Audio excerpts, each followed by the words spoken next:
Hi friends, ഇന്ന് നമ്മൾ പഠിക്കുന്ന BNSSൽ ഇന്ന് നമ്മൾ പഠിക്കുന്ന സെക്ഷൻ 3 ആണ്. ക്ലാസ് 2ൽ ഇന്നത്തെ ക്ലാസ് രണ്ടാമത്തെ ക്ലാസ്സാണ്.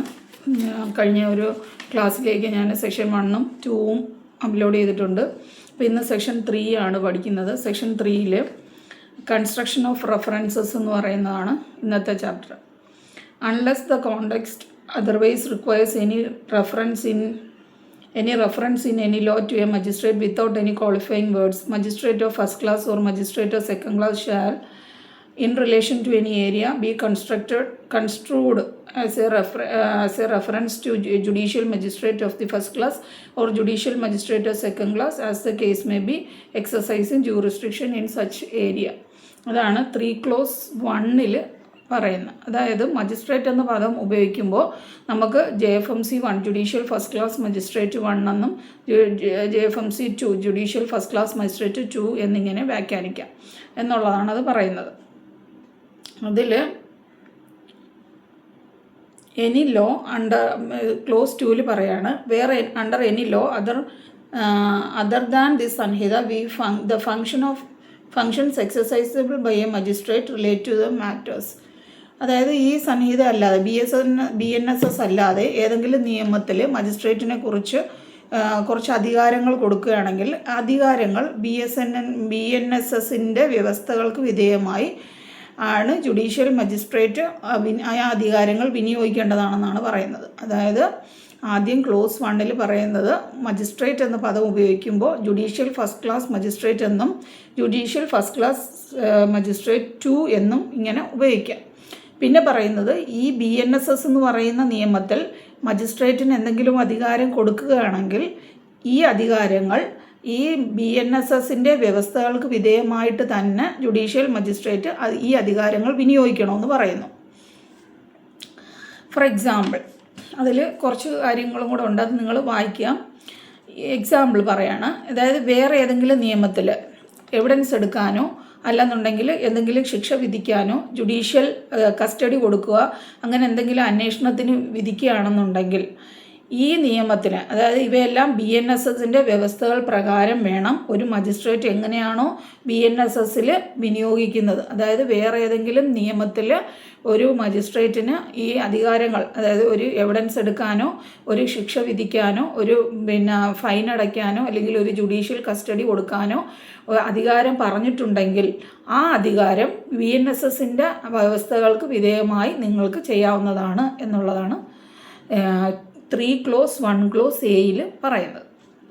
ഇനി 3 ക്ലോസ് 1 ക്ലോസ് ബിയിൽ നമ്മൾ എക്സിക്യൂട്ടീവായിട്ട് ചെയ്യുന്ന കാര്യങ്ങൾ, അതായത് ഭരണം നടത്തുന്നത് സംബന്ധിച്ചിട്ട് നമ്മൾ കേട്ടിട്ടുണ്ട്. എക്സിക്യൂട്ടീവ് മജിസ്ട്രേറ്റ് എന്ന് നമ്മൾ കേട്ടിട്ടുണ്ട്.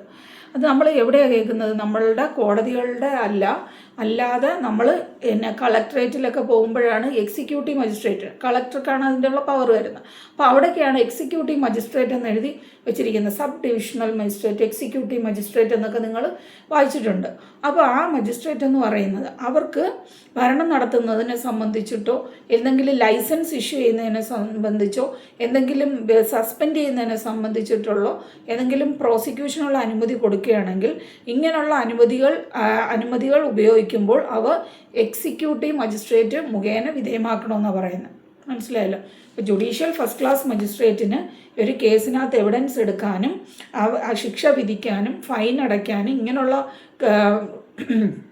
അധികാരങ്ങളാണ് കൊടുക്കുന്നത്. അത്തരം അധികാരങ്ങൾ വേറെ ഏതെങ്കിലും നിയമപ്രകാരം ഈ മജിസ്ട്രേറ്റിന് കൊടുത്തിട്ടുണ്ടെങ്കിൽ ആ അധികാരങ്ങളെ BNSSന് അധികാരങ്ങളായിട്ട് ഉപയോഗിക്കുക എന്നും പറയുന്നു. പിന്നീട് എന്താണ് പറയുന്നത്? ക്ലോസ് ബിയിൽ പറയുന്നത് എക്സിക്യൂട്ടീവായിട്ട് എന്തെങ്കിലും അധികാരം കൊടുക്കുന്നെങ്കിൽ, അതായത് ഭരണഘടനാ സംബന്ധമായിട്ട് നിങ്ങൾ ഭരിക്കാൻ വേണ്ടിയിട്ട് എവിടെയെങ്കിലും ഒരു പ്രദേശത്തിൻ്റെ ചുമതലയായിട്ട് കൊടുക്കുകയാണെങ്കിലോ അല്ലെങ്കിൽ എന്തെങ്കിലും ലൈസൻസ് ഇഷ്യൂ ചെയ്യുന്നത് കൊടുക്കുകയോ അല്ലെങ്കിൽ ലൈസൻസ് റദ്ദ് ചെയ്യുന്നതിന് കൊടുക്കുകയോ അല്ലെന്നുണ്ടെങ്കിൽ ഒരു പ്രോസിക്യൂഷൻ അനുമതി കൊടുക്കുകയോ ചെയ്യുന്നുണ്ടെങ്കിൽ അത് എന്ത് ചെയ്യണം? എക്സിക്യൂട്ടീവ് മജിസ്ട്രേറ്റിൻ്റെ പവറിൽ വേണം ചെയ്യാനെന്നുള്ളതാണ് അവിടെ പറയുന്നത്. ഇതാണ് സെക്ഷൻ 3ൽ പറയുന്നത്. ഇനി സെക്ഷൻ 4 പറയുന്നത് എന്താണ്? Section 4 trial of offences under BNS 2023 and other than and other laws, അതായത് IPC ഉണ്ടല്ലോ, IPCയിലുള്ള പിന്നെ അതിനകത്തുള്ള അതിൻ്റെ അടിസ്ഥാനത്തിലുള്ള ട്രയലുകൾ നടത്തുമ്പോൾ അല്ലെങ്കിൽ വേറെ ഏതെങ്കിലും നിയമത്തിൽ ട്രയലുകൾ നടത്തുമ്പോൾ എന്തൊക്കെയാണ് നമ്മൾ മാനേജ് ചെയ്യേണ്ടത്, എന്തൊക്കെയാണ് നമ്മൾ നോക്കേണ്ടതെന്നാണ് പറയുന്നത്. ക്ലോസ് 4(1)ൽ all offences under the ഭാരതീയ ന്യായ സംഹിത 2023 shall be investigated, inquired into or tried and otherwise dealt with according to the provisions hereinafter contained. അതായത് ഈ BNSൻ്റെ അതായത് പഴയ IPC പ്രകാരം എന്തെങ്കിലും ഒരു ഇൻവെസ്റ്റിഗേഷനോ ഒരു ട്രയലോ ഒരു എൻക്വയറിയോ എന്ത് പ്രൊവിഷനും എന്തെങ്കിലും നടത്തുകയാണെങ്കിൽ അപ്പോൾ എന്ത് ചെയ്യണം, അത് BNSൻ്റെ പ്രകാരം BNSൻ്റെ അടിസ്ഥാനത്തിൽ നിങ്ങൾക്ക് ചെയ്യാവുന്നതാണ്. All offences under any other law shall be investigated, inquired into, tried or otherwise dealt with according to the same provision, but subject to any enactment for the time being in force regulating the manner or place of investigating, inquiring to or trying to or otherwise dealing with such offense. അതായത് മറ്റേതെങ്കിലും നിയമപ്രകാരം വരുന്ന എല്ലാ കുറ്റങ്ങളും അതേ വ്യവസ്ഥകൾ പ്രകാരം അന്വേഷണം നടത്തുകയും ട്രയൽ നടത്തുകയും ചെയ്യണം. പക്ഷേ നിലവിൽ ഏതെങ്കിലും നിയമം ഉണ്ടെങ്കിൽ നിയമമൊക്കെ അതിനെ നിയന്ത്രിക്കാനുണ്ടെങ്കിൽ അതിന് വിധേയമായിട്ട് നിങ്ങൾക്ക് ചെയ്യാവുന്നതാണെന്നാണ് പറയുന്നത്. മനസ്സിലായല്ലോ? അതായത് BNSൻ്റെ പ്രകാരം, അതായത് ഈ പഴയ IPC പ്രകാരമുള്ള ഇൻക്വയറി, ഇൻവെസ്റ്റിഗേഷൻ, ട്രയൽ എല്ലാം BNSൻ്റെ അടിസ്ഥാനത്തിൽ നമുക്ക് ഈ പ്രൊവിഷൻ മുഖേന നടത്താവുന്നതാണെന്നും മറ്റേതെങ്കിലും നിയമത്തിൽ ഈ പറയുന്ന കുറ്റങ്ങളും വ്യവസ്ഥകളും അന്വേഷണം നടത്താനൊക്കെ പറയുന്നുണ്ടെങ്കിൽ ആ വ്യവസ്ഥകൾ പ്രകാരവും നിങ്ങൾക്ക് നടത്താവുന്നതാണെന്നാണ് പറയുന്നത്.